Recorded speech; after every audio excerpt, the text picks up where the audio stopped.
Votre âme se sent-elle épuisée ces derniers temps? Comme si, peu importe combien de temps vous vous reposez, vous vous réveillez toujours vidé, déconnecté, peut-être même perdu. Si c'est le cas, sachez que vous n'êtes pas seul.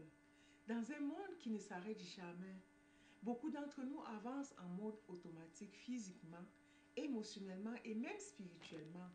Pourtant, la paix que vous cherchez est plus proche que vous ne le pensez.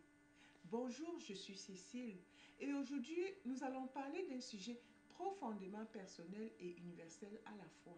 Il s'agit de l'épuisement de l'âme. Ce poids invisible que vous portez, cette impression d'être submergé par les exigences infinies de la vie, ce besoin de plus de paix, plus de sens et plus de connexion, nous nous poussons sans cesse à faire plus, à être plus productifs, à courir après les succès, l'argent, les distractions et même la perfection. Mais à quel prix? Nos âmes sont fatiguées. Le stress atteint des niveaux records.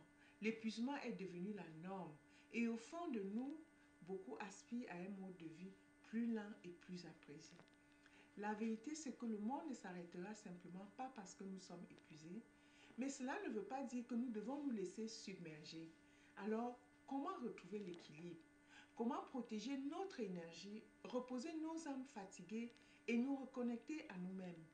La première étape est de reconnaître les signes. C'est pour ça qu'aujourd'hui, dans cette vidéo, nous allons parler de 7 signes puissants qui montrent que votre âme est épuisée et surtout comment revenir à l'équilibre et vous guérir. Le premier signe, c'est que vous vous réveillez fatigué. Vous dormez toute la nuit, mais au réveil, vous êtes toujours aussi épuisé. Pourquoi? C'est parce que votre âme est fatiguée. Le repos ne se limite pas seulement au sommeil. Votre âme est aussi agitée pendant le sommeil. Votre énergie est vidée au réveil. Vos émotions sont lourdes. Comment vous en sortir? C'est vraiment d'essayer quelques minutes avant de vous endormir, de faire des respirations conscientes ou de la méditation. Il s'agit de donner à votre âme la permission de se reposer aussi. Parce que quand vous inspirez, vous expirez toute la fatigue, vous expirez tout le stress de la journée et vous permettez ainsi à votre âme de se reposer, pas seulement à votre corps. Le deuxième signe, c'est vous voulez fuir votre vie. Avez-vous déjà rêvé de tout quitter, partir vivre dans une cabane isolée ou même fuir vers une plage lointaine ou simplement disparaître pour échapper aux responsabilités? Non, c'est votre âme qui vous supplie de changer quelque chose dans votre vie. Comment est-ce que vous pouvez vous reconnecter à vous-même? Plutôt que de penser à fuir, utilisez cette énergie pour créer. Vous pouvez peut-être adopter l'écriture ou même la peinture. Même si vous ne savez pas, vous pouvez apprendre un art. Ou alors peut-être vous inscrire aux activités comme danser, parce que quand vous dansez, vous perdez même le fil du temps. Ou alors, il s'agit de chercher à exprimer ce que vous ressentez. Transformez la douleur en un art et vous allez voir comment ça va changer votre vie. Ça va réénergiser vraiment, ça va vous réénergiser complètement. Le troisième signe, c'est votre corps envoie des signaux. Votre âme parle vraiment à travers le corps. Les maux de tête, les tensions musculaires, la fatigue chronique, les douleurs dorsales, tout cela, ce n'est pas juste à cause du stress. C'est votre corps qui vous envoie un message. Écoutez-le. Comment relâcher ces tensions? Il s'agit d'essayer un peu de méditation ou même de scan corporel pour identifier où est-ce que le stress est stocké dans votre corps. Parce que quand vous réalignez votre âme, votre corps s'ensuit aussi. Le quatrième signe, c'est que vous vous sentez comme un étranger dans le monde, dans ce monde. Avez-vous déjà ressenti que vous ne trouviez pas votre place, comme si vous observiez le monde de l'extérieur au lieu d'en faire partie? Vous n'êtes pas anormal, vous n'êtes pas différent, il n'y a pas quelque chose qui est erroné en vous. C'est votre âme qui vous appelle à regarder à l'intérieur de vous-même. Il s'agit de vous ancrer. Comment le faire? C'est vraiment de passer du temps soit dans la nature, marcher pieds nus sur la terre, respirer profondément de temps en temps, revenir à l'essentiel, vous écouter et vous donner ce que vous avez vraiment besoin de l'intérieur.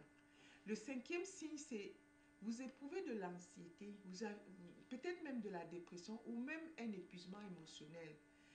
Quand votre âme est en déséquilibre, vos émotions en souffrent. L'anxiété, la fatigue mentale, la dépression vous envahit. Comment s'en sortir? C'est vraiment de commencer par des petites actions. Parce que quand à ce niveau-là, ça veut dire que vous avez ignoré vos besoins personnels très longtemps pour que ça dégénère à ce niveau-là.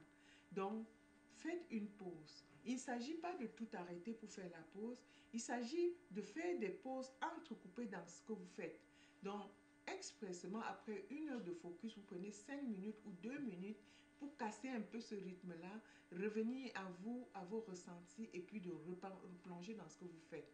Donc, écrire vos pensées aussi, ça pourrait certainement vous aider. Honorez vos émotions parce que votre âme a besoin d'espace pour pouvoir respirer. Le 6e signe, c'est vous vous sentez épuisé par votre travail. Les statistiques et la science nous disent que 77% des personnes ressentent du stress au travail. Et dans ces personnes, 94 disent être en burn-out. Donc, si votre travail vous épuise, ce n'est pas juste de la fatigue, c'est un signal d'alarme. Il s'agit de voir où est-ce que vous avez perdu du sens dans ce que vous faites. Comment retrouver ce sens de se demander, est-ce que mon travail me nourrit intérieurement? Si la réponse est non, il s'agit d'explorer les façons d'y ajouter plus de sens ou alors d'envisager une nouvelle voie. Vous pouvez changer parce que vous n'êtes pas comme un arbre planté là où vous êtes. Vous pouvez changer même de personne, changer d'environnement, changer tout ce que vous voulez. Donc, c'est ça, vous donner la permission de réinventer votre vie. Comme ça, vous retrouvez la connexion avec vous-même et le sens de votre vie. Et le dernier signal, c'est vous vivez en pilote automatique. Vous vous réveillez le matin, vous allez au travail, vous rentrez chez vous et puis vous dormez et le lendemain vous recommencez. Mais quelque chose ne va pas. Vous existez, mais vous ne vivez pas. Si votre vie ressemble à une boucle dont vous ne pouvez pas vous en sortir, c'est votre âme qui vous demande de vous réveiller. Comment vous reconnecter? Il s'agit de briser simplement le cercle, de briser le cycle. Faites quelque chose de nouveau aujourd'hui. Même un tout petit changement. Peut-être il s'agit de prendre un autre chemin en rentrant chez vous du travail ou d'essayer un nouveau passe-temps, de passer du temps en silence aussi. Parce que l'épuisement de l'âme est bien plus qu'une simple une question de stress. C'est un signe de déconnexion avec soi-même. C'est un signal d'alarme que vous avez donné trop de vous-même au monde et pas assez à votre paix intérieure. Mais vous avez le pouvoir de changer cela en coupant le bruit extérieur et en écoutant votre voix intérieure. Vous pouvez enfin retrouver l'équilibre et l'harmonie que vous recherchez. Parce que votre paix intérieure est non négociable. Le monde peut attendre, mais votre bien-être ne peut pas attendre. Prenez un instant aujourd'hui pour vous arrêter, respirer et écouter cette voix intérieure. C'est votre guide, c'est votre boussole, c'est votre plus grande force. Nous vivons dans un monde qui valorise la productivité plus que la paix, mais votre âme a besoin de paix, votre âme a besoin de profondeur, votre âme a besoin de vous. Alors aujourd'hui, choisissez-vous, choisissez votre paix, prenez une grande respiration, écoutez-vous. Si ce message vous a touché, dites-moi en commentaire quelle est la première chose que vous ferez aujourd'hui pour nourrir votre âme. Et merci de votre soutien. Abonnez-vous à ma chaîne pour ne rien manquer si ce n'est déjà fait. Ensemble, créons une vie qui nourrit non seulement notre corps et notre esprit, mais aussi notre âme. Prenez soin de vous et de votre âme, vous le méritez. Merci d'avoir regardé la vidéo et à la prochaine dans une nouvelle vidéo. Merci.